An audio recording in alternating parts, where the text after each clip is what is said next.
Je suis Angélica Dufay, je suis ravie d'être avec vous ce soir pour animer cette table ronde qui va clôturer le forum qui avait pour thème, je vous le rappelle, e-projet, les multifacettes de l'intelligence. Donc en effet, au travers des différentes conférences et ateliers, vous avez pu aborder des sujets aussi variés que le leadership, la communication, les neurosciences ou encore la gestion de projet et le management, pour n'en citer que quelques-uns. Ce que je vous propose à présent, c'est d'inviter à me rejoindre nos deux conférencières. Donc j'ai nommé Delphine Paulet et Siam Arab, ainsi que le représentant d'Eming, donc un de nos partenaires du Tour des régions, Marie Ramasindraibé. Nous allons partager un moment avec eux pour débattre autour de deux thématiques principales, l'intelligence émotionnelle et l'intelligence artificielle. On y va ? Suivez-moi.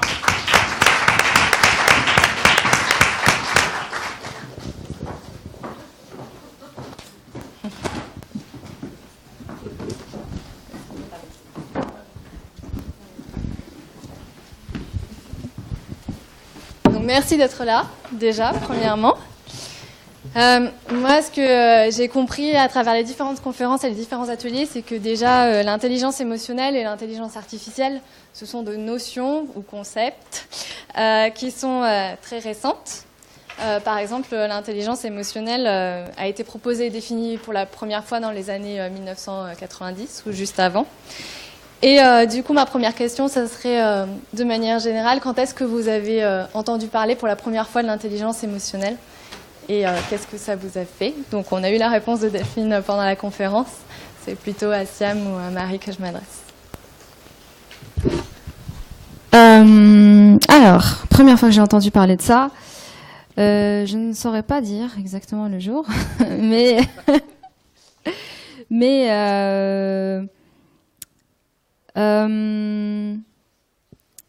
c'était quand je me documentais sur l'éducation et l'effet des différentes intelligences émotionnelles justement sur comment on absorbe l'information et comment on peut adapter le process d'apprentissage en fonction de ça. Ce matin, enfin en début d'après-midi, pardon, qu'il faut déjà qu'il arrive à mettre un nom en fait à l'ensemble des émotions que lui, il se doit déjà de traduire avant de penser à l'autre. Enfin, moi je pense que ça c'est la clé, enfin mon point de vue, pour pouvoir justement être capable de comprendre la complexité du fait qu'on a en face de nous dans le même projet des gens qui sont d'origines différentes, de cultures différentes, de compétences différentes. C'est notre quotidien chez nous. Et je pense que c'est là où l'intelligence émotionnelle, justement, a un rôle vraiment important à jouer. Ok, merci. Du coup, c'est vrai qu'on comprend que cette intelligence émotionnelle a un grand rôle à jouer, d'après ce que vous venez toutes les deux de dire. Et justement, en tant que chef de projet, comment est-ce que nous, on peut grandir sur cette intelligence émotionnelle? Vous avez donné quelques clés tout à l'heure, Delphine. Est-ce que vous pourriez développer quels conseils vous donneriez à un chef de projet qui découvre aujourd'hui cette notion? Et quels sont les premiers steps, finalement, qu'il pourrait mettre en pratique dès lundi ou dès ce soir, si certains se remettent au boulot? C'est pas une question facile, ça. Je pense que les premiers steps, en fait, c'est rechercher activement et s'ouvrir au feedback. C'est la seule vraie manière de progresser, puisque l'intelligence émotionnelle est une intelligence relationnelle. Demander du feedback, l'écouter et l'accepter, ce qui n'est pas toujours très facile, activement, permet de progresser. Je pense que c'est vraiment ce qui est à la portée de tout le monde. Après, par rapport à la perception de l'intelligence émotionnelle, je pense que tout le monde l'a expérimenté. J'ai parlé avec quelques acteurs qui étaient dans la salle tout à l'heure, et en fait, tout le monde le ressent très très bien, sans forcément mettre le même mot dessus. Mais je pense que la notion, tout le monde l'utilise au quotidien. Simplement, il faut être capable de se concentrer un peu sur l'autre. Je vous donne juste un exemple de ça. La semaine dernière, j'étais dans un avion pour New York. L'avion est en retard. Quand on prend l'avion, on a l'habitude, ils sont souvent en retard. Au bout de 25 minutes d'attente, donc on est à Charles de Gaulle, le pilote prend la parole et il nous dit « Oui, alors, on est dans un A380, c'est quelqu'un de compétent a priori qui le pilote. On ne pilote pas un A380 si on n'a pas une grande intelligence cognitive et une grande expérience. » Et le pilote nous dit « Alors, l'équipage précédent a eu un problème avec les outils de navigation. Donc on est un peu embêté pour partir. Vous comprendrez qu'on attend qu'il vérifie. Et donc, je vous tiens au courant. » Donc ça, c'est le pilote, qui est sans doute une des personnes les plus intelligentes cognitivement que j'ai pu rencontrer dans ma vie. J'en doute absolument pas. Et donc, je parle avec le chef de cabine et je lui dis, dis donc, le pilote, intelligence émotionnelle, il est bien, hein.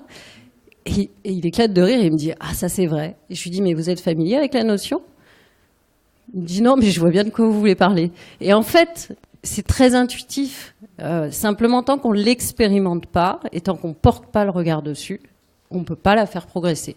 Par contre, on a des occasions tous les jours de la pratiquer. Et quand on prend avec recul, c'est assez drôle. Merci pour l'anecdote. C'est vrai, ça serait drôle. Donc, vous nous avez donné des pistes pour la pratiquer. On a aussi parlé de la difficulté de la mesurer. Pour pouvoir progresser et pour pouvoir l'évaluer. Si on est un chef de projet, on a aussi des ressources en face de nous. Ou alors même au-delà du chef de projet, un manager d'équipe doit pouvoir aussi donner du feedback à son équipe. J'ai entendu quelque chose aussi dans votre conférence relatif à l'aide que peut apporter l'outil du 360. Est-ce que c'est quelque chose que vous avez utilisé vous personnellement ? Le 360 degrés, donc avoir du feedback à la fois de gens qui travaillent avec vous au jour le jour, de votre manager direct et des gens qui vous connaissent sur des sujets très ponctuels. Oui, pour moi, maintenant en vous écoutant, je me dis que ça reste quelque chose d'un peu pas tabou dans le monde professionnel, mais on a tendance à croire que c'est bien d'ignorer ça pour être professionnel. Ignorer les émotions pour être professionnel.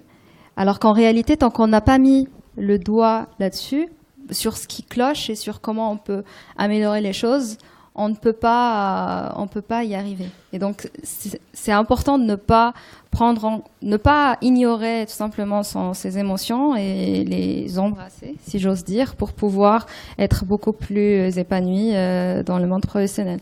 Maintenant, oui, pour moi, c'est très important de savoir écouter les feedbacks et aussi savoir écouter l'autre. Avoir de l'empathie envers l'autre, savoir comprendre comment il...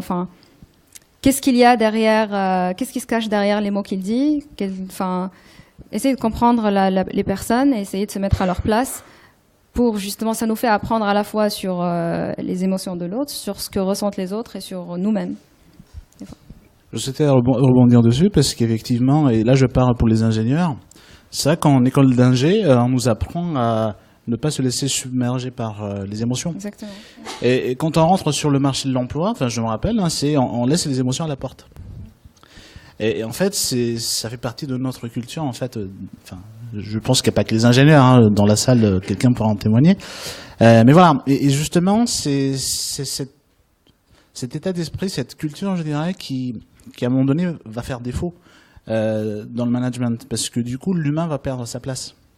Au profit on en a discuté dans l'atelier du business, de la rentabilité, de l'efficacité, de l'efficience, comme on dit.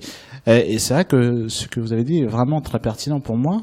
C'est reprenant effectivement les émotions.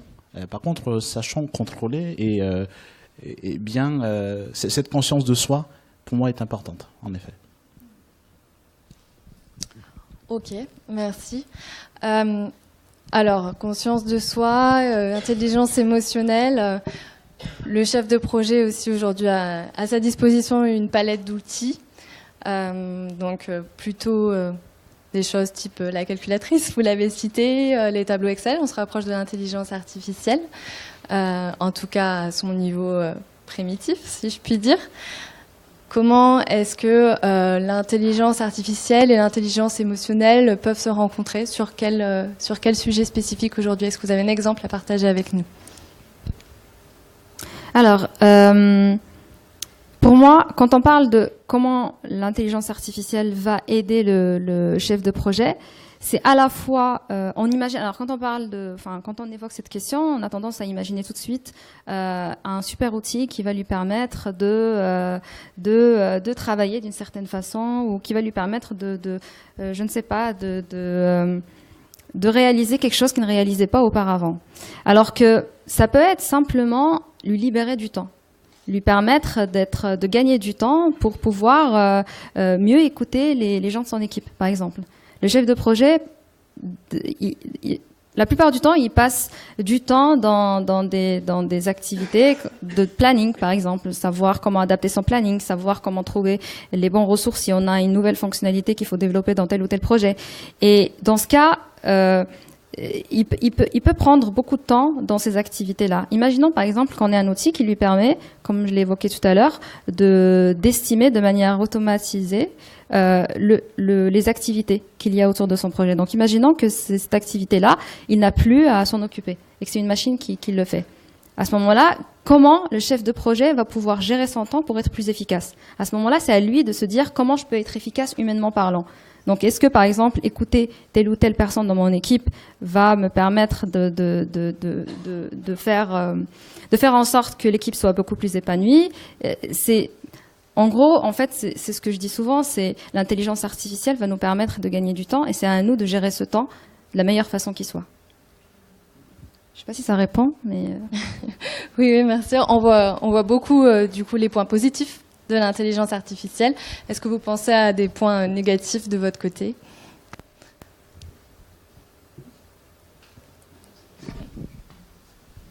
Moi, je parle pas de points négatifs. Je peux donner des exemples, mais j'ai pas de points négatifs, en tout cas. Pas directement. La connexion, elle est pas immédiate, mais il y a vraiment des choses très intéressantes qui se passent. Je pense, par exemple, à Knax, qui propose des outils d'évaluation des gens basés sur intelligence artificielle et power de machine learning. Donc ils vont regarder dans une organisation comment la compétence se construit pour une échelle donnée. Ils synthétisent tout ça et ils disent dans cette organisation, si on prend les 10 managers qui réussissent, voilà les 4 grandes compétences, alors définies par Knax, donc il y a un petit peu de discussion académique, qui ressortent et qui doivent vous servir à sourcer vos talents. Et en fait, ils arrivent à sourcer des talents en utilisant des jeux sur mobile qui se jouent en une demi-heure maximum, qui correspondent très très bien aux enjeux des nouvelles générations, qui sont vraiment pas chers à utiliser par rapport à un assessment center. Alors on n'a pas la même valeur prédictive, évidemment, mais ça coûte 30 centimes de traiter un talent par Knack. Ils ont des big data sur des gros volumes de données, c'est super intéressant. Alors ils parlent de mesurer l'intelligence émotionnelle, je suis pas sûre que ce soit ça qu'ils mesurent, mais en tout cas ils mesurent des choses qui sont vraiment pertinentes. Et par exemple, Google a calculé comme ça avec l'intelligence artificielle, tenez-vous bien, le temps optimal d'attente à la cafétéria pour stimuler les échanges entre les salariés, mais ne pas perdre en productivité. Ça, c'est de l'intelligence artificielle. On montre aussi que si on met des puces sur les gens, désolé, n'oubliez pas que je suis vétérinaire, si vous mettez des puces sur les gens, en analysant uniquement les mouvements dans l'entreprise, c'est-à-dire pas de contenu, que des métadonnées, ils arrivent à faire un schéma des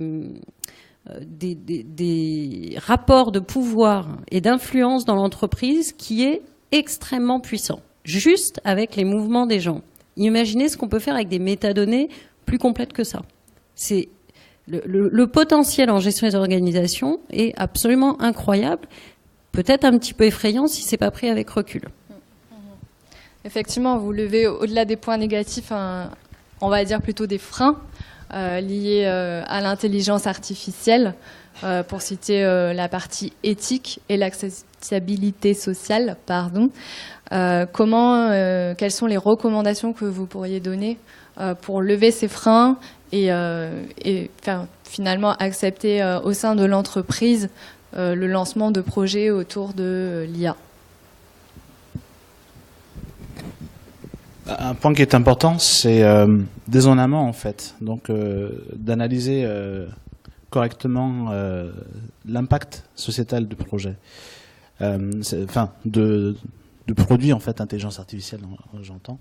Et c'est ce qui est pas toujours réalisé en fait. C'est-à-dire que aujourd'hui on développe un produit et il se passe ce qu'on appelle la boîte noire.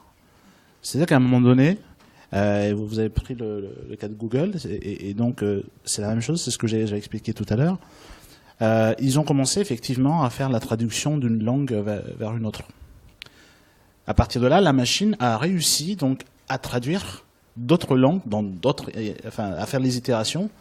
Ça marchait plutôt bien, mais on ne comprenait pas le chemin neuronal qui a été utilisé par la machine pour réaliser ça. Et c'est ça le danger. Pourquoi ? Parce qu'on a laissé faire la machine, on verra ce qui se passe après. Ce qu'il faut faire, ce que je préconise, et en tout cas ce qui est préconisé de plus en plus maintenant et à travers les différentes recommandations, c'est en amont, déjà dès la phase de conception, donc quand on imagine créer un produit intelligent, c'est de prendre en considération les aspects sociétaux. Comment on va contrôler ça ? Comment on va pouvoir ouvrir la boîte noire et comprendre ce qui se passe à l'intérieur ? Qui va le faire ? Vous avez parlé tout à l'heure des KPI en fait économiques, bien sûr, mais aussi des impacts sociétaux, c'est-à-dire qui va en bénéficier au-delà des aspects business. Mais vraiment, on met de côté l'aspect business, on regarde la partie impact sociétal, qui va superviser le système derrière. Qu'est-ce qu'on veut en faire ? Est-ce qu'on veut réellement lui donner le pouvoir de réaliser cette opération-là ? Est-ce que dans le cadre d'un projet, si je prends l'exemple en fait d'un outil qui va nous donner, c'est un outil d'aide à la décision pour le chef de projet, par exemple, c'est déjà en amont de se dire, est-ce qu'on garde le chef de projet au centre même du management ? Ou est-ce qu'on va chercher à le remplacer ? Alors, il y a plusieurs points là que j'ai retenus de ce que tu viens de dire. Tout d'abord, est-ce qu'on peut contrôler en détail quel est le cheminement qui nous a amené à donner une décision, une décision de notre algorithme ? C'est une intelligence artificielle. Maintenant, la question que je repose, c'est est-ce que dans une intelligence naturelle, on a ce pouvoir-là ? Moi, je pense que non, on n'a pas ce pouvoir parce qu'en réalité, ce qui se passe dans notre cerveau quand on prend une décision, on ne connaît pas vraiment le chemin. Parce que quand on apprend depuis qu'on est né, on a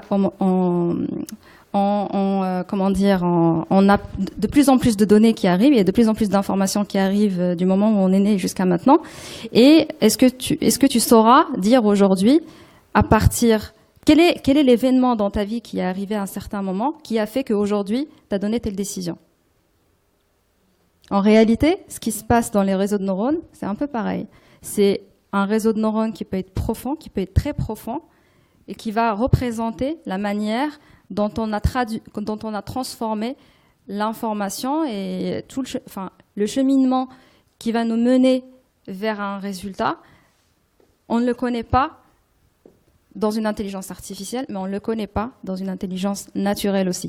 Maintenant, ce qui est important, c'est de savoir maîtriser les choses, mais ce qui est aussi important, c'est des fois de ne pas être de ne pas être perturbé par les aspects qui peuvent nous paraître négatifs. Je donne juste un exemple que je pense qui va vous parler un peu mieux. Dans la construction de voitures, au tout début, les premières voitures qui sont arrivées. Donc au début, on avait peur des voitures. Au début, c'était avec des chevaux. Donc quand on a commencé à avoir les premiers modèles, juste pour vous donner, ça reprend l'image que j'ai montrée tout à l'heure de la première voiture autonome, où on a gardé la place des chevaux dans la voiture pour se rassurer. Donc maintenant, si on regarde les dégâts qu'ont fait les voitures, donc le nombre d'accidents, le nombre de personnes qui sont mortes de par le fait de la construction des voitures, est-ce qu'on doit aujourd'hui remettre ça en question et dire c'était une erreur ? Donc la vraie question à se poser, c'est que, en réalité, peu importe ce qu'on fait, il y a des aspects positifs qui viennent de la chose, il y a des aspects négatifs qui viennent de la chose. Des réseaux sociaux, pareil, il y a des aspects positifs, des aspects négatifs. Maintenant, est-ce que ça vaut le coup ? Est-ce que l'aspect positif vaut le coup? Et en réalité, on peut pas vraiment répondre à cette question parce que certains diront oui, c'est bien parce que ça me permet d'aller beaucoup plus vite au travail, et d'autres diront oui, mais j'ai quelqu'un de ma famille qui est mort, donc non. Donc, il y a partout des aspects positifs et négatifs, et c'est vrai que c'est très important d'aborder l'aspect éthique lorsqu'on commence à réaliser un projet. C'est pour ça qu'aujourd'hui, c'est très pris en compte et qu'il y a des responsables éthiques qui interviennent pour bien délimiter les différents aspects du projet pour justement contrôler cette partie-là. Maintenant, est-ce qu'on peut tout contrôler? La réponse directe, c'est non, mais dans la réalité, c'est tout aussi pareil. Sur la partie éthique, bon, c'est vrai que l'intelligence artificielle, c'est pour nous en tout cas nouveau. On voit tout de suite les freins. L'intelligence émotionnelle peut-être un peu moins. On a soulevé tout à l'heure le fait de ne pas tomber dans la manipulation. Comment est-ce qu'on peut, justement en tant que chef de projet qui appréhende cette notion pour la première fois, arriver à se mettre des limites sur cette partie-là? Je pense que les chefs de projet se mettent déjà toutes les limites nécessaires, sans doute. En fait, la différence, c'est juste, est-ce que j'agis avec mes émotions ou est-ce que je suis agi par mes émotions? Et à partir du moment où je ne suis pas esclave de mes émotions, mais que je les ai, ce que vous disiez, en conscience, je vais pouvoir construire des comportements qui sont authentiques, donc non manipulateurs, mais éthiques, ou plutôt éthiques, c'est-à-dire qui respectent les autres acteurs. Ça répond à votre question? Pas du tout. Ça donne des pistes. Ne pas se laisser agir par ses émotions. C'est-à-dire qu'à partir du moment où effectivement on se dit il faut que je maîtrise, il faut que je les laisse dehors, c'est pas possible. C'est tout simple. À partir du moment où vous partez le matin et vous avez un problème, il faut trouver un moyen, y compris si ce problème-là est personnel, de le résoudre au moins en partie avant d'aller bosser. Sinon, vous allez vous trimballer des émotions négatives toute la journée et vous allez les donner à tous les gens autour de vous. C'était une découverte très intéressante quand j'étais vétérinaire. J'avais constaté que si je me faisais mordre le matin à 8 heures, j'étais sûre que tout le reste de la journée, j'allais me refaire mordre. Parce qu'à partir du moment où j'avais cette énergie négative, ça continuait, il n'y avait rien à faire. Et en fait, c'est pareil dans le monde de l'entreprise. Quand vous arrivez le matin, vous n'êtes pas bien, vous contagiez tout le monde et vous mettez tout le monde de mauvaise humeur. Donc le rôle du chef de projet, c'est celui d'influenceur non hiérarchique. Et c'est lui qui doit diffuser des bonnes émotions. Alors, justement, c'est intéressant parce que là, vous avez évoqué la manipulation inconsciente. En gros, c'est comment, à travers une réaction qu'on ne contrôle pas, on va agir sur notre environnement de manière négative. Mais il y a aussi je pense que c'est ce que ça m'a évoqué. La question que vous avez posée, c'est aussi la manipulation consciente. En gros, il y a d'abord si on reprend les étapes, le fait de prendre conscience de comment gérer nos émotions et aussi comment on peut avoir un impact sur les autres. Et il y a j'ai conscience de comment agir, j'ai conscience de comment impacter les gens qui m'entourent. Pour autant, est-ce que je vais entrer dans la manipulation? Est-ce que si on n'est pas conscient de ça, ça peut arriver et on ne maîtrise pas. Par contre, si on est conscient et qu'on sait à partir de quand on entre dans la manipulation, à partir de quand, déjà, juste pour moi, ce qui est un peu difficile, c'est mesurer à partir de quand on influence et à partir de quand on manipule. Et dans un deuxième temps, je pense que ce qui nous empêche de manipuler, c'est simplement les valeurs qu'on a. C'est quel est mon intérêt, moi, dans ce que je fais, quel est l'intérêt global dans ce que je fais. Et je pense, oui, que c'est nos principes qui vont nous positionner dans un côté ou pas du curseur. Juste pour ajouter, je vois qu'il n'y a plus que 10 minutes. Mais je vais aller faire très vite. Je vous donne juste un exemple dans le cas toujours des projets collaboratifs qui sont donc financés par par des financeurs qui peut être la Commission européenne ou au niveau national, la BPI ou peu importe. C'est vrai qu'en tant que chef de projet, quelque part, il faut qu'on soit dans une démarche win-win. Donc, à un moment donné, le rôle du chef de projet, en connaissance de cause, s'il dit il faut aller dans ce sens, parce que je sais que c'est comme ça qu'on va gagner le financement, il peut toujours avoir un partenaire qui dit « Ah non, j'ai pas envie, je veux faire autrement ». Donc, c'est là où la manipulation que je qualifierais, je ne sais pas si ça existe, positive, va dire « Écoutez, je veux faire en sorte à ce que lui, même si c'est contre sa volonté, c'est là où c'est un peu machiavélique. Voilà, c'est dans le bien de tous, parce que finalement, si le projet est financé, si on est gagnant, eh ben, lui sera gagnant aussi. Sauf qu'il ne s'en rend pas compte à cet instant précis. Voilà. Et donc, c'est vrai que ce rôle-là, c'est un peu de la manipulation, puisque à un moment donné, contre son gré, on va lui dire, voilà, il faut que tu fasses ça comme ça, ça va être comme ça. Bon, c'est un peu l'obliger à le faire.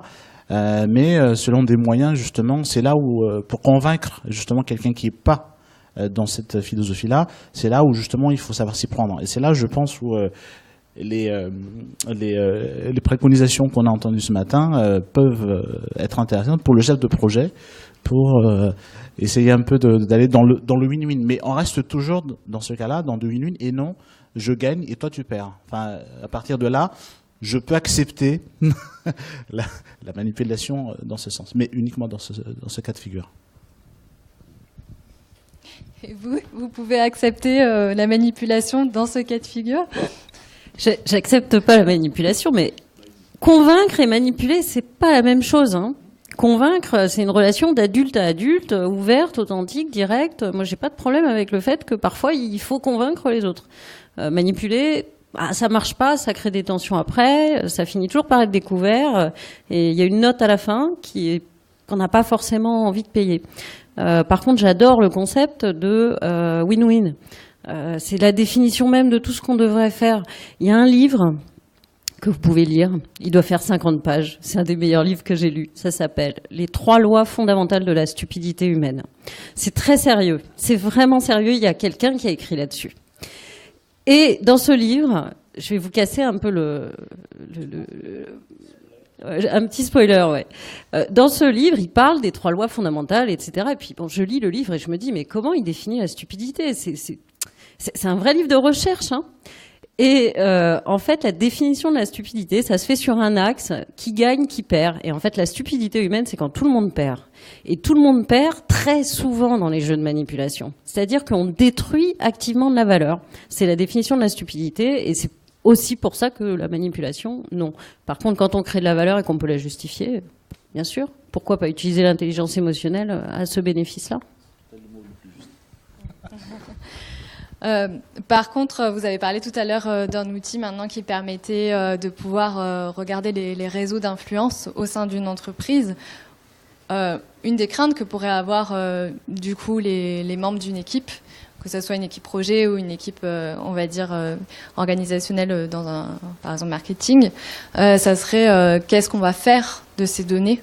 L'intelligence artificielle, finalement, pourrait permettre, dans certains cas, la manipulation. En tout cas, c'est l'image que j'en ai. Comment est-ce que ça peut être, on va dire, banni dans les réflexions ? Vous avez donné des pistes à travers une matrice. Est-ce que cet aspect sociétal et éthique est bien pris en compte, finalement ? Alors, dans l'intelligence artificielle, enfin, une des catégories, parce qu'il ne faut pas résumer l'intelligence artificielle à du machine learning, mais si on parle vraiment du machine learning, qui est le fait d'apprendre sur des données, les données vont traduire un comportement humain, un comportement, ils vont traduire quelque chose. Et donc le fait d'apprendre sur ces données nous amènera à un résultat où on va dupliquer, on va reproduire un comportement humain. Et si dans ce comportement humain il y a de la manipulation, forcément derrière il peut y avoir une reproduction d'un comportement de ce type-là. On n'invente pas des nouvelles choses avec le machine learning qui n'existent pas déjà. Donc maintenant, la question c'est, est-ce qu'on est prêt à rendre automatisables certaines choses que nous n'acceptons pas dans la vie sociétale. Et c'est une bonne question, et c'est aussi, ça me fait penser à une réflexion qu'on a eue autour des ressources humaines, justement, sur le fait de dire, est-ce que c'est justement ce qu'on a discuté tout à l'heure, par exemple, on va avoir un RH, un responsable des ressources humaines, qui va analyser plusieurs CV pour décider qui prendre. Donc, il va se baser sur différents critères pour choisir une personne. Si on apprend sur cette façon de choisir et qu'on automatise ça, est-ce que c'est bien ou c'est pas bien? Certains diront c'est pas bien parce que c'est pas un humain qui le fait. Certains diront c'est acceptable si ça traduit quelque chose qu'on fait déjà. Donc jusqu'à présent, ce qu'on dit, du moins le message qu'on donne, c'est que la machine ne prend pas de décision, elle aide l'humain à prendre une décision. Mais encore une fois, si on va jusqu'au bout des choses, je pense que la réponse à la question, c'est est-ce qu'on est prêt à assumer les failles chez nous, tout simplement. Et donc, si on manipule, est-ce qu'on est prêt à accepter qu'une machine le fasse? Donc, je retourne la question. Est-ce qu'on est prêt à ça? Qu'en pensez-vous? Je pense que la crise financière de 2008 a montré qu'on n'avait pas tellement besoin des machines pour prendre des mauvaises décisions à l'échelle sociétale. Et je pense que ça peut être encadré de deux manières. Il y a l'encadrement étatique. Exemple, la Chine. Je laisserai les spécialistes en parler, mais je ne sais pas si vous avez été en Chine récemment. Vous pouvez plus rien payer, si ce n'est avec Alipay ou WeChat, c'est WePay, je crois. Imaginez la puissance d'Alibaba. Vous faites verser votre salaire sur votre compte Alipay. Vous payez tout ce que vous avez à payer avec Alipay. C'est hyper simple. Avec votre mobile, vous réservez votre taxi, votre vélo, vous payez vos courses. Vous ne pouvez pas payer avec une carte bancaire actuellement européenne en Chine. Le jour où vous voulez prendre... Vraiment, ça date de l'année dernière. J'y vais tous les ans depuis l'année dernière. Je peux plus payer ni avec une Visa, ni avec une Mastercard, ni avec une Amex. Que les cartes chinoises ou les Alipay. Donc, Alibaba a toutes les données sur mon salaire, ma consommation, mes trajets. Ils ont les données du trafic en temps réel, évidemment. Quand je rentre dans une boutique, maintenant, on me reconnaît. Bonjour Delphine, est-ce que vous voulez la même chose que la dernière fois, comme la pizza tout à l'heure? Avantage, le jour où je veux demander un emprunt, Alibaba Bank est capable de me donner la réponse en, je sais plus combien c'est, je crois que c'est 1/1000 de seconde ou 2/1000 de seconde, en estimant le risque de manière hyper pertinente, parce qu'ils ont toutes mes habitudes de consommation, ils savent tout. Le jour où je veux une assurance, même chose. Donc là, il y a l'encadrement éthique qui doit être fait par l'État quand ce ne sont pas les grandes organisations qui le font. Il y a une autre solution qui a été donnée dans le domaine de l'assurance, notamment, à ce problème qui était posé par les driverless cars. Quand vous avez une voiture autonome, qu'elle a deux options, dépasser, rentrer dans une autre voiture ou écraser la mamie qui a traversé sans regarder. Que doit faire l'intelligence artificielle ? Est-ce que vous rentrez dans la voiture en face ou est-ce que vous écrasez la mamie ? Ça, c'est des vraies questions. Alors, ça paraît un peu trivial comme ça, mais en fait, les gens qui aujourd'hui doivent assurer les driverless cars doivent dire ce qu'ils sont prêts à assurer comme risque. Et la réponse sociétale qui a été donnée pour ça, c'est un sondage. Vous pouvez passer votre test en ligne directement, contribuer au sourcing de l'information, on essaye de comprendre comment éthiquement, qu'est-ce qu'on écrase. Donc, vous avez vraiment des populations à choisir. Est-ce que vous rentrez dans le chat ou est-ce que vous rentrez... C'est absolument incroyable, mais il faut trouver des solutions à ces paradoxes éthiques parce que de toute façon, on va y être confronté.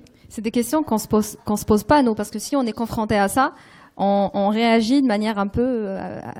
c'est le réflexe qui va agir, alors que donc c'est des questions qu'on se pose, qu'on n'ose pas se demander, et pourtant qu'on doit se questionner parce qu'à partir du moment où on commence à automatiser. Et donc forcément ça choque des fois, mais ça reproduit. En fait, encore une fois, on reproduit les réflexes que nous avons déjà. Merci beaucoup. Je pense qu'à travers ces quelques instants qu'on a partagés ensemble, on a pu voir l'importance de l'intelligence émotionnelle, l'intelligence artificielle dans notre quotidien, un peu aussi centré sur la gestion de projet. Donc on a quelques pistes sur qu'est-ce qu'on peut faire demain, comment éviter les défis, les appréhender et y faire face. Donc je vous remercie encore une fois et puis on aura l'occasion d'échanger avec le public pendant le cocktail. Merci. Merci beaucoup.